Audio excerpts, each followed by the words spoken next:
하나님께로부터 난 자, 거듭난 자는 범죄하지 아니한다.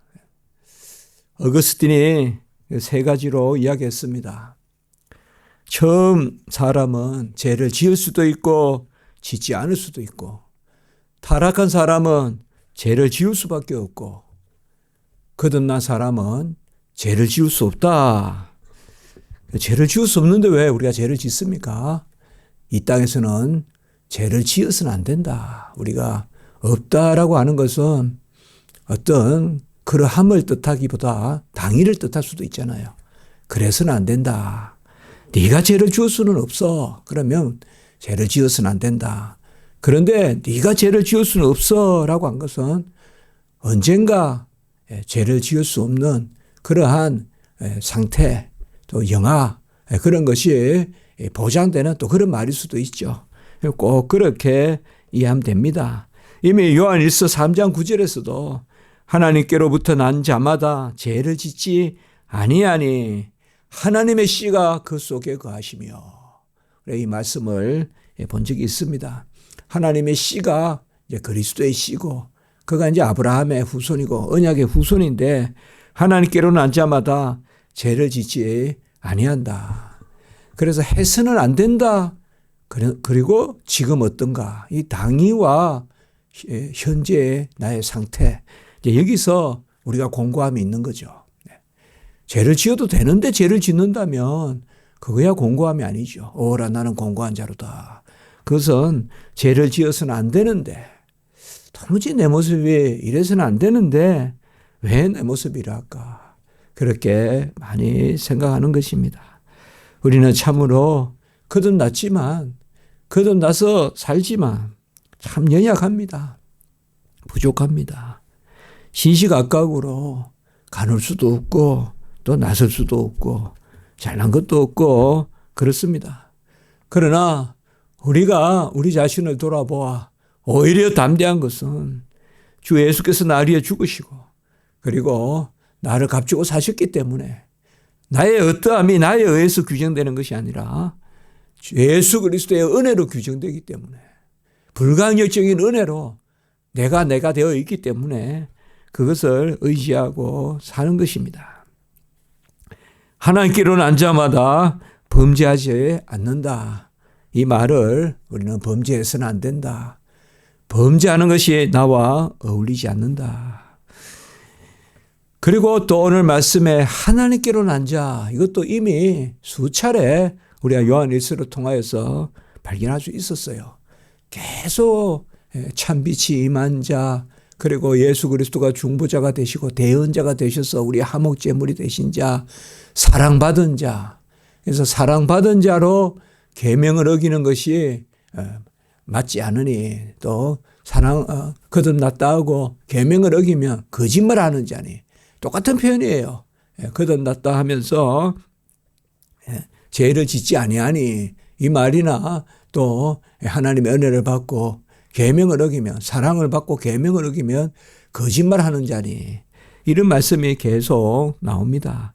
하나님께로 난 자라는 표현이 사실 요한일서에서 직접적으로 가장 많이 쓰인다고 볼 수가 있습니다. 하나님께로 난 자다. 난다라는 말이 뭘까요? 한번 쭉 제가 설교를 준비하면서 생각해 봤어요. 난다는 것이 성경에서 어떻게 사용될까 쭉 생각해 봤어요. 난다 이러면 제일 먼저 하나님의 형상을 한 사람이 태어나는 거죠. 사실 잉태하는 거죠. 그리고 이 난다라는 개념은 하나님이 자기의 형상과 모양을 주셔서 지었기 때문에, 그의 형상과 모양이기 때문에 난다라는 표현을 쓸 수 있다. 우리가 무엇을 만든다 그러면 제 형상으로 의자를 만들지는 않잖아요. 제 형상으로 피아노를 만들지는 않잖아요. 피아노가 저를 닮아 있는 건 아니잖아요. 그건 난다라고 하지 않죠. 그냥 만든다라고 하죠. 그렇게 보면 난다라는 말은 창세기에서 인간을 지을 때 바로 하나님의 형상과 모양으로 인간을 짓는 그 창조의 우리 사람의 시작이 창조지만은 그것은 낳았다.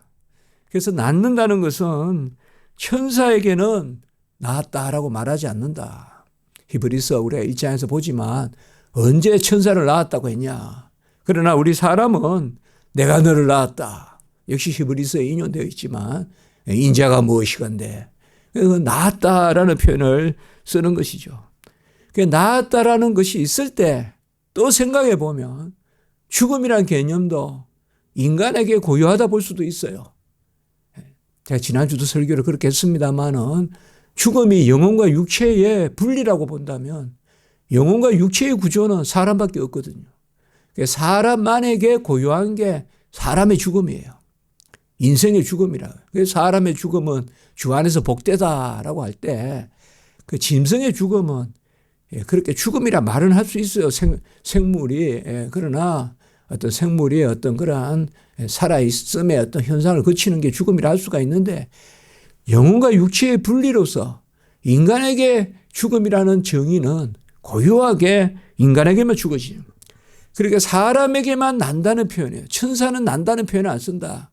그리고 사람에게만 사실 죽음이라는 거 있다. 천사가 죽는다. 이거 의미가 없다 이거예요. 사람에게 죽는다는 것. 사람에게 죽는다. 그 죽음이 이제 세 가지 죽음이 있다. 이런 모습들이 있는 것이죠. 우리가 이런 진리 가운데 거하면 주께서 나리에 잉태되시고 죽으시고 사시고 이런 개념들이 왜 그분이 인자여야 됐는가?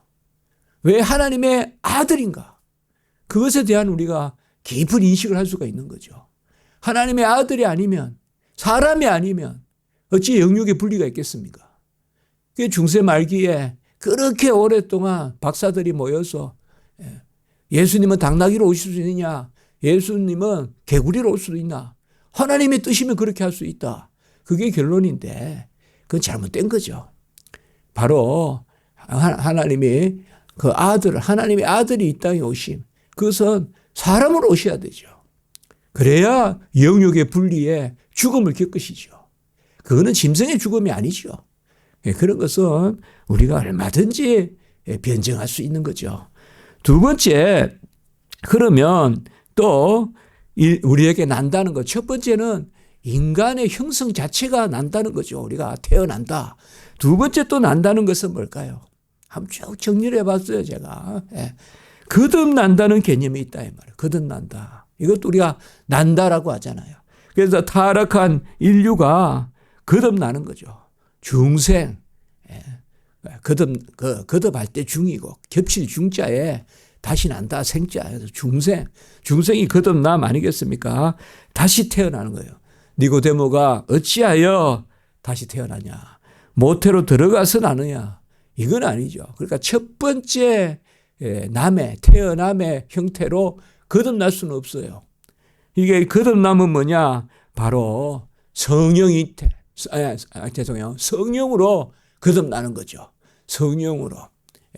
그래서 불로 거듭나는 것이 아니라 불과 성령이라는 것이 사실 동어 반복이라 볼 수가 있습니다. 성령의 능력으로, 성령의 불로 우리가 거듭난다. 성령 임재로. 그 성령이 결국 예수 그리스도의 의에 우리 거 삼아 주심으로 말미암아 그 그리스도의 의는 아들로서 다 이루신 의이기 때문에 우리가 자녀가 된다. 그래서 난다라는 말은 처음 인류의 조성 때 태어난다. 그리고 우리가 태어난다. 그런데 우리는 태어난다는 말은 사실 죄 가운데 태어나기 때문에 나긴 나는데 처음 인간을 창조했을 때의 그 태어남이 아니란 말이에요. 죄 가운데 태어난단 말이에요. 그래서 우리에게는 진정한 태어남이 있다 이라면 거듭남이 진정한 태어남이라. 그래서 한때는 무슨 거듭남의 날을 또 이단들은 그런 것도 있잖아요. 제일 먼저 만나면 거듭난 날이 언제냐 묻고 그런 거 있잖아요. 그래서 마치 그날이 그 인생의 시작이듯이 우리는 모태 조성이 시작이에요. 거듭날 때 부르신 거죠. 그래서 이 거듭남이라는 개념이 우리에게 귀하죠. 거듭남이라는 게. 그리고 셋째, 또 난다는 개념. 그것은 사실 오늘 18절에 우리가 하나님께로 난 자다, 거듭난 자다 이 말과 함께 우리에게 난다라는 말이 귀한 의미를 갖는 게 바로 영생이다 이 말이에요. 영생. 영원히 난다 이 말이에요. 영원히 산다. 그 개념에서 영생이다. 그래서 이 하나님께로 거듭나는 것은 영원히 난다. 그래서 영생을 우리가 어떻게 정의합니까? 하나님의 자녀됩니다. 그러니까 하나님의 자녀로서 나는 것이다 이 말이에요. 하나님의 자녀로서. 하나님의 자녀로서 우리가 나기 때문에 이제 하나님을 아빠 아버지라 부르는. 하나님을 아버지라 부르니 태어난다는 것은 낳으신 분이 있는 거잖아요. 그러니까 하나님이 우리를 낳으셨기 때문에 영생이다. 이 점에서 영생을 누린다. 또 우리가 영생의 자녀가 된다. 그 말이 그 말입니다. 그래서 태어남이라는 것을 우리 한번 말씀을 상고해 보면 태어남은 이 세 가지밖에 없어요. 우리 인생에 해당해요. 천사에 해당하지 않아요. 동물, 식물에 해당하지 않아요. 사물에는 더더욱 해당하지 않아요. 사람에게만 해당하는 거예요. 이 태어남, 난다 이 말은 창조가 우리를 낳아서 그래서 생기를 부르느니 생명이 된지라. 하나님의 형상으로 생기를 부으니 생명이 된지라. 그 개념은 짐승에게 쓰는 게 아니란 말이에요. 그것은 사람에게만 쓰는 거란 말이에요. 그것은 난다는 뜻이에요. 그래서 창조가 나는 거란 말이에요. 우리는. 이게 난다는 개념이 너무 귀한 거예요.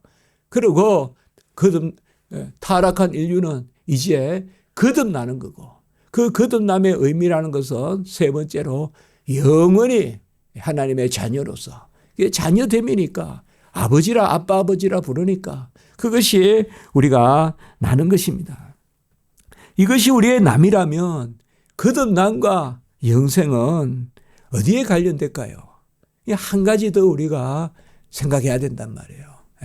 바로 태어난다, 난다 이렇게 말할 때 주님의 나심이란 말이에요. 주님의 나심. 우리가 주님의 나심이란 말이에요. 이 나심이란 말은 성자께만 쓰여요. 성부께는 쓰이지 않아요. 성령께도 쓰이지 않아요. 성부가 나셨다라고 하면 안 돼요. 성령이 나셨다라고만 하면 안 돼요.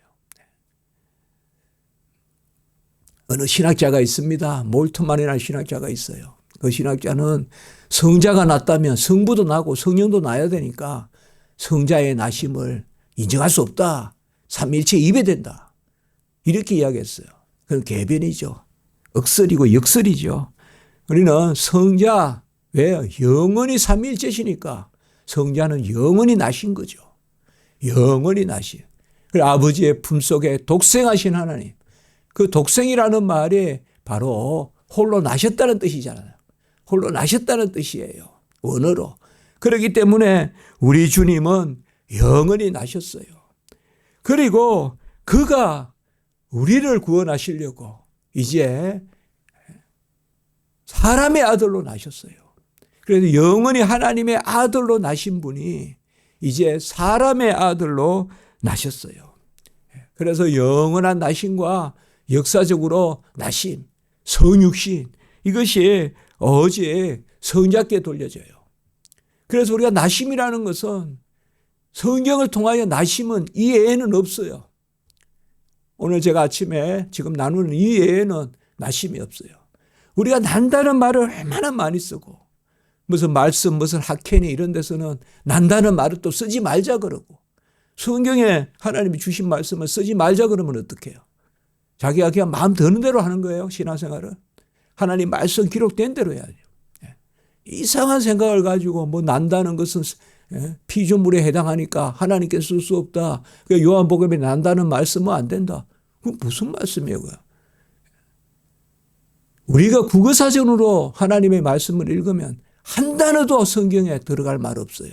다 하나님이 맞추셔서 준 거예요.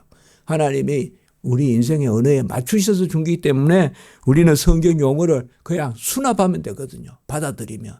그런데 그걸 깊이 헤아리면 헤아릴수록 큰 의미가 있다 이 말이에요.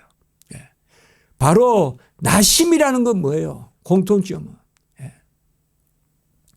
거룩하게 하신 분과 거룩함을 입은 우리가 한 곳에서 난지라 히브리서에. 그래서 형제라 부르기를 부끄러워하지 않냐고. 뭡니까? 예수님이 우리를 형제라 부르기를 부끄러워하지 않고, 형제라 부르기를 부끄러워하지 않은 이게 단순한 어떤 거나 표현이 아니라, 형제라 부르는 게 뭐예요? 한 곳에서 난지라. 히브리서. 예. 거룩하게 하시는 분과 거룩함을 입은 자가 다 한 곳에서 난지라. 그러므로 우리가 형제라, 그가 형제라 부르기를 부끄러워하지 아니하고. 이런 말씀이 너무 귀하지 않습니까? 나심이 있으니까 아버지가 계신 거고, 아버지가 계시니 성자가 계시고, 그래서 아버지와 성자의 살아계심이니까, 그래서 성령이 아버지의 영이고 성령의 영이니까 삼위일체시고, 그리고 그 아들의 나심이 이제 이 땅에 사람의 아들로 나심으로 우리를 대속했기 때문에 우리도 그 아들과 함께 자녀되고 우리도 그 아들과 함께 상속자 되는 거죠. 그래서 이 나심이라는 이 말씀, 하나님께로 난 자는, 이것이 얼마 귀한 것입니까? 그래서 말씀이 육신이 되신 이 요한복음 1장 14절을 우리는 성육신, 성육신, 이 말씀이 육신이 되신 이것이 바로 나심이라고 하지 않습니까? 성육신이 영원하신 하나님의 아들이 사람의 아들로 나신 것이죠. 우리는 하나님을 아빠 아버지라고 부릅니다. 이 아빠 아버지라고 부르는 것은 유일하게 나심을 받은 분이에요. 나심은 유일하게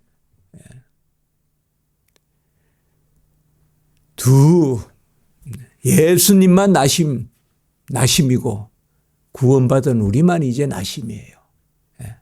타락한 인류의 태어남은 사실 영생이 없기 때문에 그는 멸망의 태어남이죠. 그래서 멸망의 자손이죠. 그러면 아빠 아버지라 부르는 것은 예수님과 우리밖에 없어요. 마가복음 14장 23절 겟세마네에서 기도할 때 아빠 아버지라 불렀어요. 그리고 우리가 자녀의 영을 받아서 아빠 아버지라 불러요. 로마서 8장 15절과 갈라디아 4장 6절. 얼마나 놀라운 은혜입니까?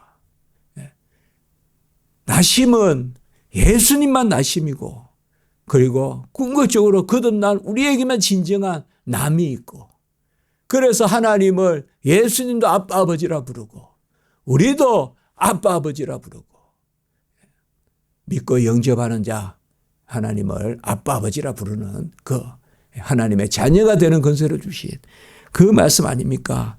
그래서 하나님께로 난 자라는 이 요한 1서에 반복되는 말씀. 아까 요한 1서 3장 9절도 보았지만 하나님께로 난 자마다 죄를 짓지 아니하니. 이 하나님께로 났다는 것이 우리는 금방 예수 그리스도의 나심, 주님의 영원한 나심, 주님의 역사적 나심, 이 성자의 나심이 없으면 우리가 어찌 하나님을 아빠 아버지로 부르겠냐 이 말이에요. 그래서 독생자 예수 그리스도의 영광을 보니 은혜와 진리가 충만하고, 그 독생자의 영광을 어떻게 봅니까? 이 땅에 오신 예수 그리스도를 영접하니 보는 거죠. 하나님의 영광은 못 봐요 우리가. 독생자를 영접하니 그 영광을 보니, 요한복음 1장 14절 은혜와 진리가 충만하다. 독생자의 영광. 그 독생자의 영광에, 그 독생자는 아버지 품속에 영원히 계신, 깊이 계신 요한복음 1장 18절에 저는 항상 그 자리가 내 자리다.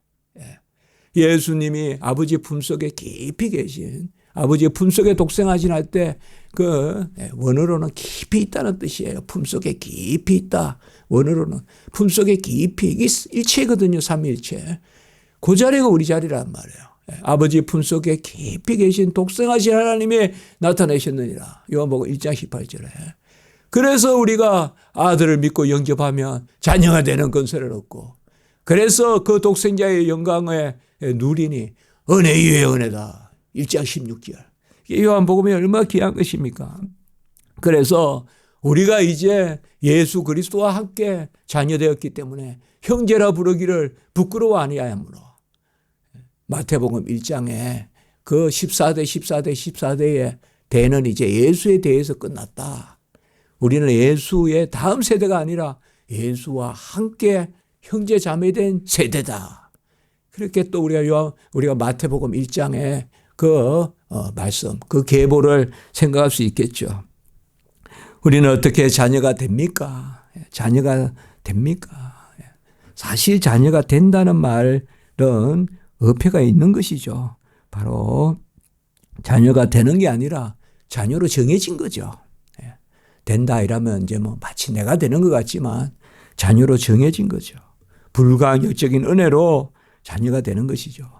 그래서 불가항력적인 은혜로 자녀가 된 자가 범죄하는 것이 마땅하지 않다 이 말이에요. 범죄하지 아니한 준다 이건 영원히 은혜 가운데 있다 이 말. 내가 사는 것이 아니다 이 말. 그래서 우리가 항상 하나님 앞에 내가 죄 짓는 게 합당치 않습니다. 이게 얼마나 귀한 거겠어요. 내 모습이 아까도 말했지만 뭐 본래 저는 연약하니까 죄 좀 지어요. 그건 공고함이 아니란 말이에요.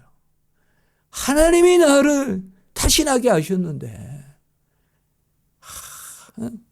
금방 이제 막 빛이 임하고 막 이런 어떤 영적인 어떤 살찜 이런 게 있다가 또 금방 또 선지서에도 나지만 그냥 밭산에 소가 초래해진다는 또 그런 기분이 들 때 또 있단 말이에요. 먹지 못한 소가 뼈를 드러내면 그렇게 보기 싫단 말이에요. 그럴 때가 있단 말이에요. 그래도 우리가 좌절하지 않고 하는 것은 바로 뭐예요? 내가 자의적으로 태어난 게 아니라 하나님이 나를 낳으셨기 때문에 내가 지명하여 불렀고 내가 너를 낳았노라.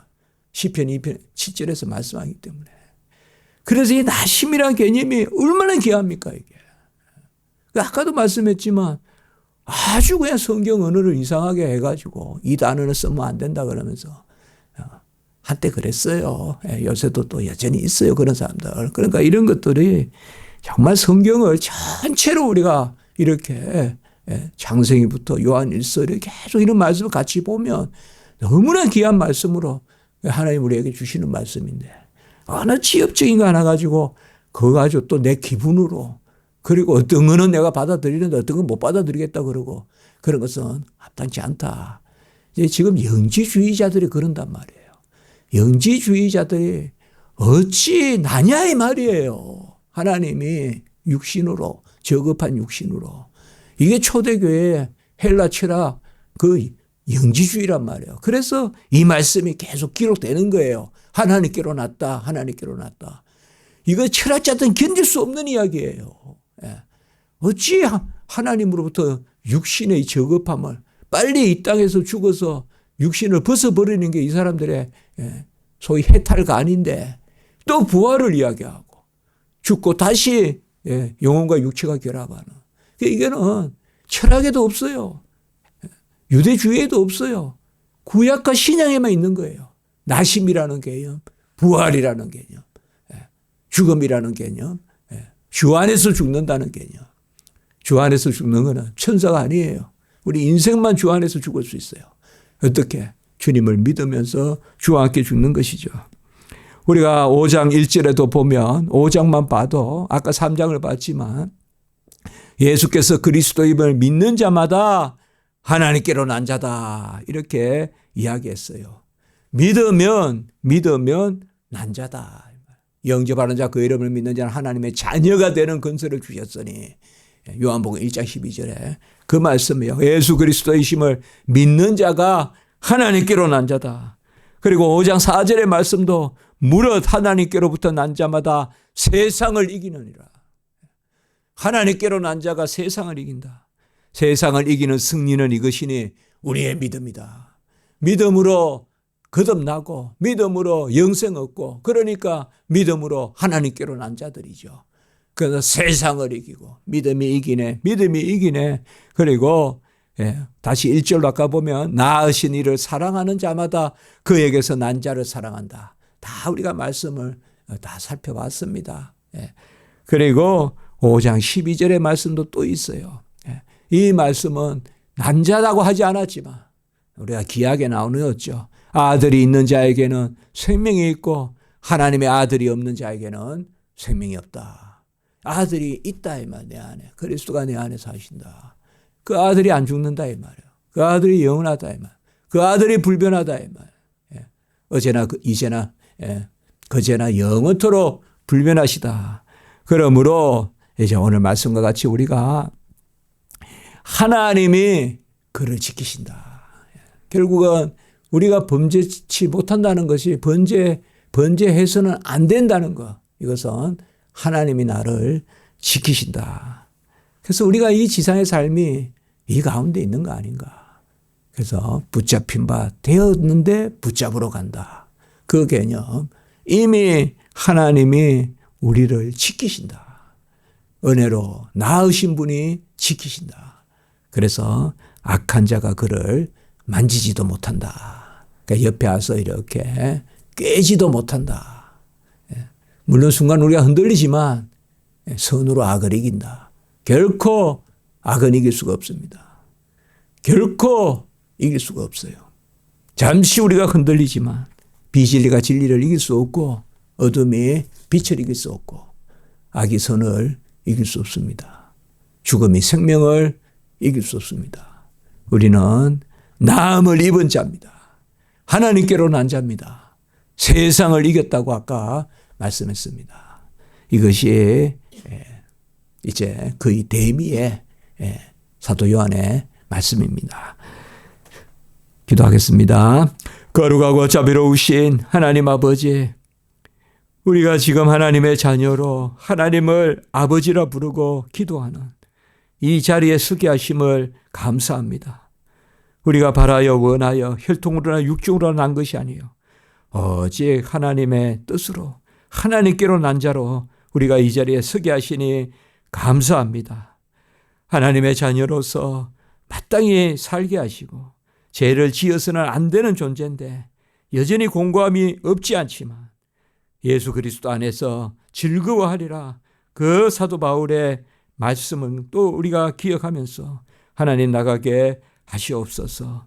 우리의 연약함을 살펴 미련함을 살펴 하나님의 은혜를 헤아리는 저희들이 되게 하시고 오늘 한 날 십자가 지기에 모든 예배 가운데 순서 가운데 또 우리 서로의 교제와 만남 가운데 은혜 위에 은혜를 더하여 주시옵소서.